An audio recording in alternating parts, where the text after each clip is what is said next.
नमस्कार दोस्तों, कल्याणी सुगम सुर संगीत में आपका हार्दिक स्वागत करती हूँ। आप लोग कैसे हैं? आशा करती हूँ भोलेनाथ की कृपा से आप लोग सभी सुखी स्वस्थ हो मस्त होंगे। मित्रों, सावन का महीना शुरू हो गया है। आप लोग भी भोलेनाथ की पूजा विधि विधान से कर रहे होंगे, परंतु कुछ चीजें या कुछ वो पूजा विशेष ऐसी होती हैं जिनको करने से भोलेनाथ अति प्रसन्न होते हैं और भक्तों की मनोकामनाओं को शीघ्र पूर्ण करते हैं। क्योंकि मित्रों, ये मानव जीवन है, इसमें मनुष्य की हर प्रकार की आवश्यकताएं होती, इच्छाएं होती हैं, और अगर वो स्वयं उसको पूर्ण करने में समर्थ नहीं होता है, जब तक ईश्वरीय कृपा प्राप्त नहीं होती है, कितनी भी वो मेहनत कर ले, परंतु उसको उसी क्रिया कर्म का फल पूर्णता नहीं मिल पाता है। तो इसीलिए मित्रों, ईश्वर की आराधना, उनकी विशेष पूजा अवश्य करनी चाहिए और ये कामना करनी चाहिए कि हे प्रभु, हम अज्ञानी हैं, मुझे ज्ञान बिल्कुल नहीं है, जो भी बेल पत्र पुष्प धूप दीप नैवेद्य जो भी कुछ हमें मिला है, हम उसके द्वारा आपकी पूजा कर रहे हैं, आप उसको स्वीकार कीजिए। ऐसी मन में प्रार्थना करके कामना करनी चाहिए कि भगवान हमारे जो भी अवगुण हो उनको क्षमा करना। परंतु फिर भी कुछ कार्य हम लोगों से ऐसे हो जाते हैं जिससे जो भगीश्वर है, जो भोलेनाथ हैं, वो भक्तों की कामनाओं को पूर्ण करने में विलंब करते तो हैं, लेकिन विलंब करते हैं। तो विलंब, मनुष्य के अंदर धैर्य नहीं है, वो विलंब बर्दाश्त नहीं कर सकता है और बहुत परेशान हो जाता है, सोचता है ईश्वर तो है नहीं, हमारी प्रार्थना नहीं सुनता है। लेकिन वो कमियां हम लोगों में होती हैं, जो हम अपने पूजा पाठ के द्वारा जो कुछ ऐसी वस्तुएं भगवान को भेंट कर देते हैं जो उनको पसंद नहीं है, वो उनको स्वीकार नहीं करते हैं, और कभी कभी वो कुपित होकर के हमें लोगों को किसी न किसी रूप में दंड भी देते हैं, हम लोग उसको समझ नहीं पाते हैं। तो इसीलिए आज जो शास्त्रों में लिखा हुआ है, तो मित्रों जो भी मैं बताती हूँ तो वो शास्त्रोक्त विधि के अनुसार बताती हूँ। मुझे भी बिल्कुल भी ज्ञान नहीं है, मैं जितना पढ़ती हूँ और उतना ही, क्योंकि सुनकर भी मुझे उतना यकीन नहीं होता है जितना शास्त्रों में लिखा हुआ पढ़कर मैं विचार करती हूँ, उसके बाद में फिर उस कार्य को स्वयं करती हूँ और आप लोगों को बताने का प्रयास करती हूँ कि आप लोग भी सीखिए और अपनी भोले ईश्वर की भक्ति कीजिए और अपनी आशीर्वाद उनसे लीजिए। तो आज सावन का महीना चल रहा है, मैं आज आप लोगों को बताऊंगी कि भोलेनाथ को कौन कौन से पुष्प अत्यधिक प्रिय हैं, कौन से पुष्प भोलेनाथ पे चढ़ाने चाहिए और कौन से पुष्प निषेध बताए गए हैं कि वो भोलेनाथ पर बिल्कुल भी नहीं चढ़ाए जाते हैं। तो मेरे हाथ में मित्रों पुस्तक है, मैं ये पुस्तक के द्वारा आपको बताऊंगी कि भगवान शंकर पर फूल चढ़ाने का बहुत अधिक महत्व बताया गया है।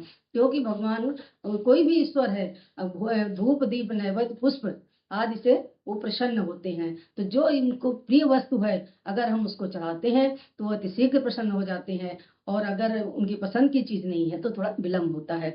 तो आज मैं बताऊंगी कि ये शास्त्रों में बताया गया है कि तपह शीला सर्वगुण संपन्न, वेदों में निरात किसी ब्राह्मण को 100 सुवर्ण दान करने पर जो फल प्राप्त होता है, वो भगवान शंकर पे 100 फूल चढ़ा देने से प्राप्त हो जाता है। तो इस शास्त्र में, किताब पुस्तक में ऐसा लिखा है कि 100 सुवर्ण दान करने पर किसी ब्राह्मण, योग्य ब्राह्मण को अगर 100 सोने की मुद्राएं दान करते हैं, उतना फल आपको तब प्राप्त होता है जब 100 मुद्राएं दान करती हैं किसी ब्राह्मण को। अगर 100 पुष्प भोले शंकर पर अर्पित कर देते हैं, उनके प्रिय जो फूल हैं, तो आपको उससे अधिक शुभ फल की प्राप्ति हो जाती है।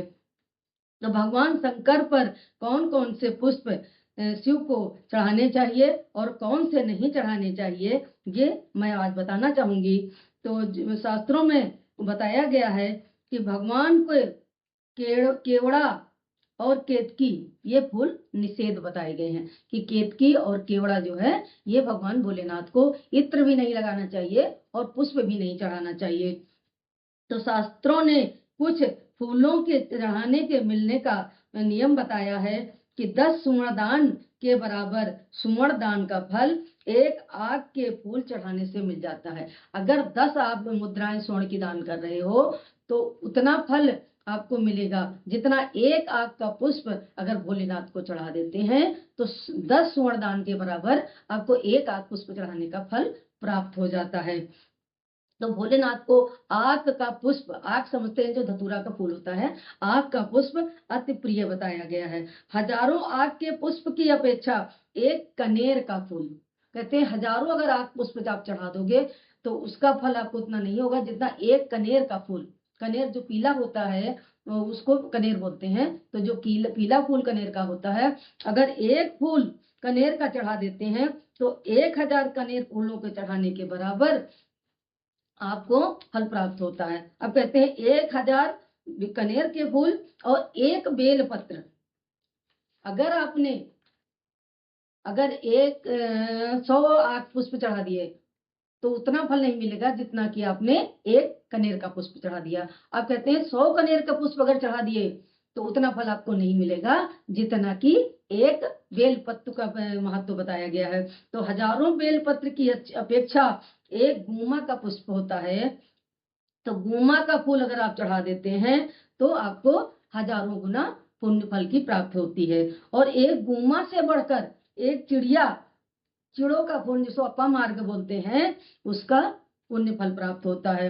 कुश का फूल हजारों कुश फूल चढ़ाने के बराबर, अगर एक कहते हैं कुशा का फूल अगर भोलेनाथ को चढ़ाया जाता है तो भोलेनाथ उससे भी प्रसन्न होते हैं, परंतु कुशा से अधिक अगर एक समी का पत्र भोलेनाथ पर अर्पित कर दिया जाए तो भोलेनाथ प्रसन्न होते हैं। अब कहते हैं कि समी पत्र से बढ़कर अगर नील कमल या धतूरा चढ़ा दिया जाए तो भोलेनाथ अति प्रसन्न हो जाते हैं।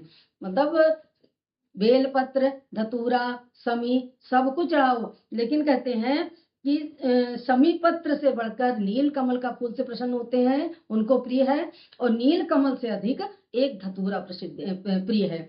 तो अगर एक धतूरा चढ़ाते हैं तो उससे भी फल प्राप्त आपको अच्छा मिलता है। तो समस्त फूलों की प्रजातियों में सबसे बढ़कर नील कमल का फूल बताया गया है। जो हजारों प्रजातियां बनी हुई हैं पुष्पों की, उसमें नील कमल का पुष्प सबसे अधिक भोलेनाथ को प्रिय बताया गया है। अब भगवान व्यास जी ने कनेर की कोटि में चमेली, सिरमौली, पाटला, मदार, श्वेत कमल, समी के फूल और बड़ी बड़ी कट भटकैया को भी रखा है। कहते हैं चमेली और मौलगिरी, पाटला, मदार, श्वेत कमल, समी के फूल और बड़ी बड़ी भटकैया के पुष्प भी भोलेनाथ पर चढ़ाए जा सकते हैं। शास्त्रों में कहते हैं कि भगवान शंकर के फूलों के नाम गिनाए गए हैं, तो उनको अगर आप चढ़ाते हैं तो भोलेनाथ अति प्रसन्न होते हैं और सभी मनोकामनाओं को पूर्ण करते हैं। तो आइए जानते हैं कौन कौन से विशेष प्रिय पुष्प हैं जो भोलेनाथ को प्रिय हैं।